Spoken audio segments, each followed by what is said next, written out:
पाकिस्तान ने भारतीय वज़ीर-ए-आज़म नरेंद्र मोदी को शंघाई ताउन तंजीम के इजलास में शिरकत के लिए इस्लामाबाद आने की दावत दे दी।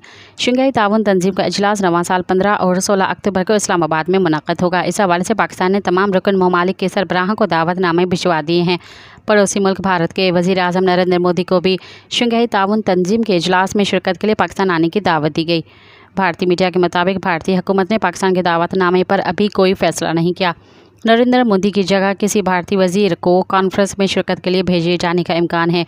वाज़ेह है कि आखिरी बार 2015 में भारत के वज़ीर ख़ारजा सुषमा स्वराज ने शंघाई ताउन तंजीम के इजलास में शिरकत के लिए पाकिस्तान का दौरा किया था। मज़ीद ख़बरन ऐं तफ़सीलात लाइ विज़िट कयो असांजी वेबसाइट www.awamiNewsHD.com ऐं ॾिसंदा रहो अवामी न्यूज़ HD।